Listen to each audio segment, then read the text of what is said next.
ಒಡೆಯ, ಯಜಮಾನ, Tarak, the boss ಈ ಥರ ಶೀರ್ಷಿಕೆಗಳನ್ನು ಸಿನಿಮಾದ ಹೆಸರುಗಳನ್ನು ಇಟ್ಟುಕೊಂಡು ಸಿನಿಮಾ ಮಾಡೋದಷ್ಟೇ ಅಲ್ಲ, ನಿಜ ಜೀವನದಲ್ಲೂ ಕೂಡ ಯಜಮಾನನ ರೀತಿ ಇರಬೇಕು, ಒಡೆಯನ ರೀತಿ ಇರಬೇಕು.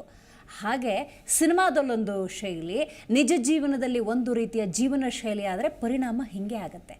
ನಾವು 4 ಜನಕ್ಕೆ ಒಂದೊಳ್ಳೆ ಬುದ್ಧಿ ಮಾತು ಹೇಳ್ತೀವಿ ಅಂತ ಹೇಳಿದ್ರೆ ನಾವು ಹಂಗಿರಬೇಕು. ಒಂದು ಸಣ್ಣ ಕಥೆಯ ಮೂಲಕ ಇವತ್ತಿನ ಕಾರ್ಯಕ್ರಮವನ್ನು ಆರಂಭ ಮಾಡೋಣ. ರಾಮಕೃಷ್ಣ ಪರಮಹಂಸರ ಹತ್ರ ತಾಯಿ ಮಗು ಇಬ್ಬರು ಬರ್ತಾರಂತೆ. ಆ ತಾಯಿಯ ಗೋಳಿಷ್ಟೇ, ತನ್ನ ಮಗು ಸಿಕ್ಕಾಪಟ್ಟೆ ಬೆಲ್ಲ ತಿನ್ನುತ್ತೆ, ಬೆಲ್ಲ ತಿನ್ನೋದನ್ನು ಕಮ್ಮಿ ಮಾಡಬೇಕು. ಹಾಗಾಗಿ ಪರಮಹಂಸರ ಹತ್ರ ಹೋಗ್ಬಿಟ್ಟು, ಗುರುಗಳೇ ನನ್ನ ಮಗು ಅತಿಯಾಗಿ ಬೆಲ್ಲ ತಿಂತಾ ಇದೆ, ಬೆಲ್ಲ ತಿನ್ನೋದನ್ನು ಕಡಿಮೆ ಮಾಡಬೇಕು, ಏನಾದರೂ ಸಲಹೆ ಕೊಡಿ. ರಾಮಕೃಷ್ಣ ಪರಮಹಂಸರು ಹೇಳಿದ್ರಂತೆ, 15 ದಿವಸ ಬಿಟ್ಕೊಂಡು ಬಾರಮ್ಮ ಅಂತ ಹೇಳಿ. ರೈಟ್, 15 ದಿವಸ ಆಯಿತು. ಬಂದ ಮೇಲೆ ಪರಮಹಂಸರು ತಮಗೆ ತಿಳಿದ ವಿವೇಚನೆಯಲ್ಲಿ ಏನೋ ಒಂದು ಬಂತು, ಅದನ್ನು ಆ ಮಗುವಿಗೆ ಹೇಳಿ ಕಳಿಸಿದರು. ಹೊರಗೆ ಹೋಗ್ತಾ ಇದ್ದ ಸಂದರ್ಭದಲ್ಲಿ ತಾಯಿ ಪುನಃ ಬರ್ತಾರಂತೆ ಪರಮಹಂಸರ ಹತ್ರ, ಗುರುಗಳೇ ಈ ವಿಚಾರನ ನೀವು 15 ದಿವಸದ ಮುಂಚೆನೇ ಹೇಳ್ಬೋದಿತ್ತಲ್ಲ ಅಂತ. ಅದಕ್ಕೆ ಪರಮಹಂಸರು ಹೇಳಿದ್ರಂತೆ, ನಾನು ಕಣಮ್ಮ ಅತಿಯಾಗಿ ಬೆಲ್ಲ ತಿಂತಿದ್ದೆ, 15 ದಿವಸದಲ್ಲಿ ಬೆಲ್ಲ ತಿನ್ನೋದನ್ನು ಬಿಡೋದಕ್ಕೆ ನನಗೆ ಸಾಧ್ಯ ಆಯಿತು. ಹಾಗಾಗಿ ಮೊದಲು ನಾನು ಬೆಲ್ಲ ತಿನ್ನೋದನ್ನು ಬಿಟ್ಟೆ, ನಂತರ ಅವನಿಗೆ ನಾನು ಬುದ್ಧಿ ಹೇಳಿದೆ ಅಂತ. ಮೊದಲು ನಾವು ಸಚ್ಚಾರಿತ್ರ್ಯವನ್ನು ಹೊಂದಿದ್ರೆ, ಸದ್ಗುಣಗಳನ್ನು ಹೊಂದಿದ್ರೆ ಇತರರಿಗೆ ಬುದ್ಧಿ ಹೇಳ್ಬೋದು. ಸಿನಿಮಾದಲ್ಲಿ ಇರೋದೇ ಬೇರೆ, ನಿಜ ಜೀವನದಲ್ಲಿ ಇರೋದೇ ಬೇರೆ ಅಂದರೆ ಇಂಥ ಕುಕೃತ್ಯಗಳು ನಡೀತಾ ಇರುತ್ತೆ. ಬಹಳ ವಿಪರ್ಯಾಸ ದುರಂತ ಏನು ಗೊತ್ತಾ, ಇಂಥ ವ್ಯಕ್ತಿತ್ವವನ್ನು ಆರಾಧಿಸುವ ಅಭಿಮಾನಿ ವರ್ಗ ಇದೆಯಲ್ಲ, ಬಹಳ ನೋವಾಗುತ್ತೆ. ಹಾಗಾಗಿ ಸದ್ಯ ದರ್ಶನ್ ಮೇಲಿರುವಂತಹ ಗಂಭೀರ ಆರೋಪ, ಚಾಲೆಂಜಿಂಗ್ ಸ್ಟಾರ್ ಅಂತಾನೆ ಕರೆಸ್ಕೊಳ್ಳುವಂತಹ ದರ್ಶನ್ ಮಾಡಿರುವಂತಹ ಆ ಕೃತ್ಯದ ಬಗ್ಗೆ ಇವತ್ತು ಕೂಲಂಕುಷವಾಗಿ ಚರ್ಚೆ ಮಾಡೋಣ. ನಾನು ದಿವ್ಯಾಶ್ರೀ.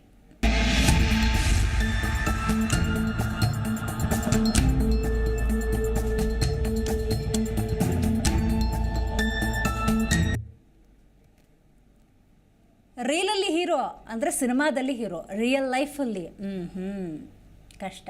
ಇದನ್ನು ದರ್ಶನ್ ಬೆಳೆದು ಬಂದ ಹಾದಿಯನ್ನು ಈ ಕ್ಷಣಕ್ಕೂ ನೆನಪಿಸ್ಕೊಂಡ್ರೆ ದರ್ಶನ್ ಕೈಯಿಂದ ಇಂಥ ಕೃತ್ಯ ಆಗಿದೆ ಅಥವಾ ದರ್ಶನ್ನ ಸಹಚರರು ಈ ಥರದ ಕೃತ್ಯವನ್ನು ಎಸಗಿದ್ದಾರೆ ಅನ್ನೋದನ್ನು ಅರಗಿಸಿಕೊಳ್ಳೋದಕ್ಕೆ ಕಷ್ಟ ಆಗ್ತಾ ಇದೆ.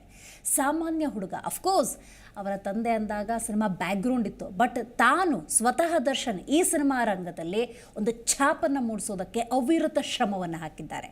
ಆದರೆ ಹಂತ ಹಂತದ ಬೆಳವಣಿಗೆಯಲ್ಲಿ ನಡೆದು ಬಂದ ಹಾದಿಯನ್ನು ಆಗಾಗ ರಿಕಾಲ್ ಮಾಡಿಕೊಂಡಿಲ್ಲ ಅಂತ ಹೇಳಿದ್ರೆ ಇಂಥ ಕೃತ್ಯಗಳು ನಡೀತಾವೆ. ಅದರ ಬಗ್ಗೆ ಪ್ರತಿಯೊಬ್ಬರಿಗೂ ಕೂಡ ಅರಿವಿರಬೇಕು.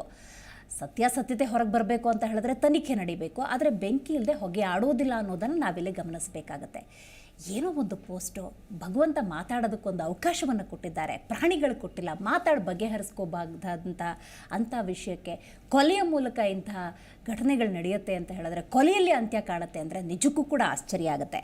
ರೈಟ್, ರೀಲ್ನಲ್ಲಿ ಹೀರೋ, ರಿಯಲ್ ಲೈಫಲ್ಲಿ ವಿಲನ್ ಆಗಿಬಿಟ್ರೆ ಹಾಗಾದರೆ ಚಾಲೆಂಜಿಂಗ್ ಸ್ಟಾರ್ ದರ್ಶನ್ ಅನ್ನೋದೇ ಸದ್ಯದ ಪ್ರಶ್ನೆ. ಇಂಥವ್ರು ಹಾಗಾದರೆ ಯಾವ ವಿಚಾರದಲ್ಲಿ ಮಾದರಿ? ಯಾಕಂದರೆ ಸಿನಿಮಾ ಹೀರೋಗಳು ಅಂತ ಹೇಳಿದಾಗ ಅವನೊಂದು ಸ್ಮೋಕಲ್ಲಿ ಒಂದು ಪಫ್ ಬಿಟ್ಟರೆ ಸಾಕು ಫಾಲೋ ಮಾಡೋದಿದ್ದಾರೆ, ಒಂದು ಟೀ ಶರ್ಟ್ ಹಾಕೊಂಡ್ರೆ ಸಾಕು ಅದೇ ಟೀ ಶರ್ಟ್ ಹಾಕೊಳ್ಳೋದಿದ್ದಾರೆ, ಒಂದು ಬೈಕ್ ರೈಡಿಂಗ್ ಸ್ಟೈಲು ಪ್ರತಿಯೊಂದನ್ನು ಫಾಲೋ ಮಾಡುವಾಗ ಅಭಿಮಾನಿಗಳ ಜೀವನ ಶೈಲಿಯ ಅರಿವೇ ಇಲ್ಲದಂತಹ ಈ ನಟರುಗಳು ಯಾವ ರೀತಿಯ ಸಾಮಾಜಿಕ ಜವಾಬ್ದಾರಿಯನ್ನು ಹೊಂದಿದ್ದಾರೆ, ಇದೆಲ್ಲದರ ಬಗ್ಗೆ ಮಾತಾಡಲಿಕ್ಕೆ ಇವತ್ತು ನಮ್ಮ ಕಾರ್ಯಕ್ರಮದಲ್ಲಿ ಗೆಸ್ಟ್ ಕೂಡ ಸಿದ್ಧವಾಗಿದ್ದಾರೆ. ರೈಟ್, ಮೊದಲನೇದಾಗಿ ಕಾರ್ಯಕ್ರಮಕ್ಕೆ ವೆಲ್ಕಮ್ ಮಾಡ್ತಾ ಇದ್ದೀನಿ ಸಾಮಾಜಿಕ ಹೋರಾಟಗಾರರು, ಪತ್ರಕರ್ತರು ಆಗಿರುವಂಥ ರಾಘವೇಂದ್ರ ರಾಜು ಅವರು. ನಮಸ್ಕಾರ. ರೈಟ್, ಇದು ಮಾನವ ಹಕ್ಕುಗಳ ಸಂರಕ್ಷಣಾ ಸಂಸ್ಥೆಯ ರಾಜ್ಯಾಧ್ಯಕ್ಷರಾಗಿರುವಂತಹ KNC ಸುರೇಶ್ ಅವರಿದ್ದಾರೆ. ಸರ್ ನಮಸ್ಕಾರ. ರೈಟ್, ಪತ್ರಕರ್ತ ಹಾಗೂ ನಿರ್ದೇಶಕ ಆಗಿರುವಂತಹ ಸಂದೇಶ್ ಶೆಟ್ಟಿ ಝೂಮ್ನಿಂದ ಕನೆಕ್ಟ್ ಆಗ್ತಾ ಇದ್ದಾರೆ. ನಮಸ್ಕಾರ ಸಂದೇಶ್ ಅವರೇ. ರೈಟ್, ಮಾತಾಡ್ತೀನಿ, ಹಾಗೆ ಸಂಪರ್ಕದಲ್ಲಿರಿ ಸಂದೇಶ್. ಸುರೇಶ್ ಅವರೇ, ತಿಳಿಸಬೇಕು ಈ ಕೃತ್ಯವನ್ನ, ಈ ಒಂದು ಘಟನೆ ನಿಮಗೆ ಗೊತ್ತಾದಾಗ ನಿಮಗೆ ಏನು ಅನ್ನಿಸ್ತು? ನಮ್ಮಲ್ಲಿ ಏನಂದ್ರೆ ಈ ವಿಷಯ ಕೇಳಿದ ತಕ್ಷಣ ದಿಗ್ಭ್ರಮೆ. ಏಕೆಂದರೆ ನಮ್ಮ ನಾಡಿನ, ನಮ್ಮ ಜನತೆಗೆ ಒಬ್ಬರು ಮಾದರಿ ಆಗಬೇಕಾಗಿರೋಂಥ ಒಬ್ಬ ನಟ ಈ ಥರ ಆಗ್ತಾ ನಮಗೆ ಒಂಥರ ಇರ್ಸು ಮುರ್ಸು, ಆಗಿದೆಯೋ ಇಲ್ವೋ ಆಗಿದೆಯೋ ಇಲ್ವೋ ಆಗಿದೆಯೋ ಇಲ್ವೋ ಅಂತ ಅಷ್ಟು ಇದಾಗ ಮನಸ್ಸು ಒಪ್ಕೊಂತಿಲ್ಲ, ನಿಜವಾಗ್ಲೂ ಒಪ್ಕೊಳ್ತಿಲ್ಲ. ಯಾಕೆಂದ್ರೆ ನಿಜವಾಗ್ಲೂ ಒಪ್ಕೊಳ್ತಾ ಇಲ್ಲ. ಆಮೇಲೆ ಬರ್ತಾ ಇದ್ದಾಗಲೇ ಅರೆಸ್ಟ್ ಆದಾಗ ನಮಗೆ ಮೈಸೂರಿಂದ ಅರೆಸ್ಟ್ ಮಾಡ್ಕೊಂಡು ಬರ್ತಿದ್ದಾರೆ ಪೊಲೀಸ್ನವ್ರು ಅಂದಾಗ ನಮಗೆ ಇರ್ಬೋದೇನೋ ಅಂತ. ಆಮೇಲೆ FIR ಆದಮೇಲೆ ಇರ್ಬೋದೇನೋ ಅಂತ ಬಂತವ. ನಮಗೆ ತುಂಬ ದುಃಖ ಆಯ್ತು ಮೇಡಮ್. ಅದರಲ್ಲೂ ಪಾಪ ಆ ಬಡ ಹುಡುಗ ಅವನು, ಅಟ್ಲೀಸ್ಟು ಇವರು ಒಂದು ಸೆಲೆಬ್ರಿಟಿ, ಒಬ್ಬರು ಮಾದರಿ ಆಗಬೇಕಾದದ್ದು ಕರೆಸಿ ಒಂದು ಬುದ್ಧಿವಾದ ಹೇಳಿ ಕಂಪ್ಲೇಂಟ್ ಏನೋ ಒಂದು ಕಾನೂನು ಪ್ರಕಾರ ಮಾಡಿದರೆ ಇವ್ರಿಗೂ ಒಂದು ಹೆಸರಿರೋದು, ನಮ್ಮ ನಾಡಿನ ಜನತೆ ಅಭಿಮಾನಿಗಳಿಗೂ ಒಳ್ಳೆ ಹೆಸರಿರೋದು. ಈ ಥರ ಆಗಿದೆ ಮೇಡಮ್. ರೈಟ್ ಸರ್, ನಿಮಗೆ ಈ ವಿಷಯ ಗೊತ್ತಾದಾಗ ಏನು ಅನ್ನಿಸ್ತು? ಒಪ್ಕೊಳ್ಳೋಕ್ಕಾಯ್ತಾ ಆ ವಿಚಾರವನ್ನು? ಮೇಡಮ್, ಒಪ್ಕೊಳ್ಳೋದಕ್ಕೆ ಸಾಧ್ಯನೇ ಆಗಲಿಲ್ಲ ನನಗೆ. ಯಾಕೆಂದರೆ ನಾನು ದರ್ಶನ್ ಅವ್ರನ್ನ ಅವರು ಬೆಳೆದು ಬಂದ ರೀತಿ ಏನಿದೆ ದರ್ಶನ್ ಅವ್ರದ್ದು, ಭಾಳ ತಳಮಟ್ಟದಿಂದ ಅವರು ಹೀರೋ ಆಗಿ ಗುರುತಿಸ್ಕೊಂಡು ಅಪಾರ ಸಂಖ್ಯಾತ ಅಭಿಮಾನಿಗಳನ್ನ ಗಳಿಸೋದು ಭಾಳ ಕಷ್ಟ ಇದೆ. ಆ ನಿಟ್ಟಿನಲ್ಲಿ ನಾನು ಅವ್ರ ಬಗ್ಗೆ ಒಳ್ಳೆ ಅಭಿಪ್ರಾಯ ಇಟ್ಕೊಂಡಿದ್ದೆ. ಯಾವಾಗ ಈ ರೀತಿ ಒಂದು ಕೃತ್ಯ ನಡೆದಿದೆ, ಅದರಲ್ಲಿ ದರ್ಶನ್ ಅವ್ರ ಇನ್ವಾಲ್ವ್ಮೆಂಟ್ ಇದೆ ಅಂತ ಗೊತ್ತಾದಾಗ ನಮ್ಗೆ ನಿಜವಾಗ್ಲೂ ದಿಗ್ಭ್ರಮೆ ಆಗೋಯ್ತು. ಆಮೇಲೆ ನನ್ನ ಒಂದು ಇದು ಏನು ಅಂತಂದರೆ, ಅಭಿಪ್ರಾಯ ಏನು ಅಂತಂದರೆ, ಮೊದಲನೇದಾಗಿ ಸತ್ತಿರ್ತಕ್ಕಂಥ ವ್ಯಕ್ತಿ ಯಾರು, ಅವನು ದರ್ಶನ್ಗೆ ಅಪ್ಪಟ ಅಭಿಮಾನಿ. ಇದು ದುರ್ದೈವ, ಇದಾಗಬಾರ್ದಾಗಿತ್ತು.